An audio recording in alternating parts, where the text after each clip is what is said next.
sometimes I often say that you must not interrupt your adversary whilst they're making a mistake. The DA have locked themselves into an unenviable position.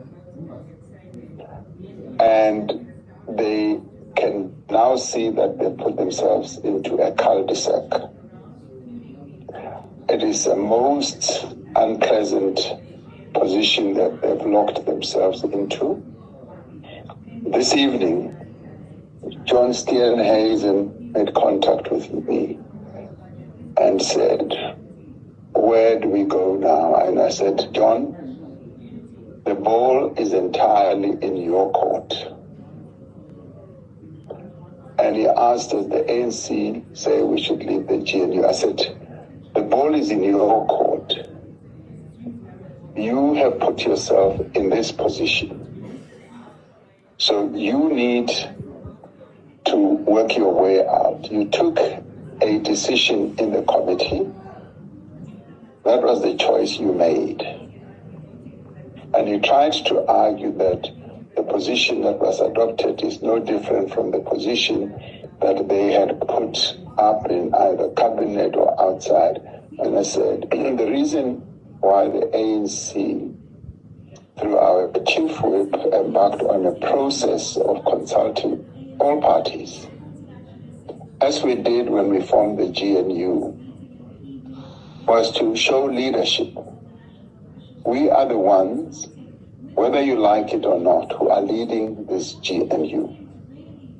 And we therefore have a responsibility to demonstrate that leadership. Even under difficult circumstances or situations, we will continue to do so. And that is why our chief whip and the various comrades of his other colleagues embark on this process of consulting with all parties.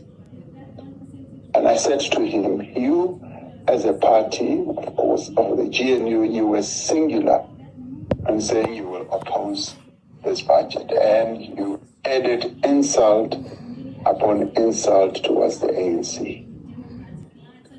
And called the ANC all manner of names.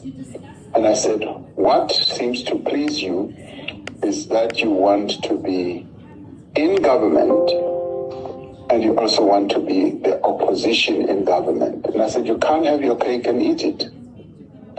So I said, you've already optically given us a clear indication of where you stand in the committee. Now you need to take a decision about tomorrow. And that will define exactly where you stand. So the approach we should take is a tactical one. And of course, in the end, I think this may well be the point where, as the DP says, yes, the end of their participation, because they are defining themselves out of the GNU, and it will be clear tomorrow what decision they take. And obviously, I even said to him, you said, if we work with other parties, that's the end of the GNU. And I said, well, maybe you will live up to that yourself, because that's exactly what you have wished for.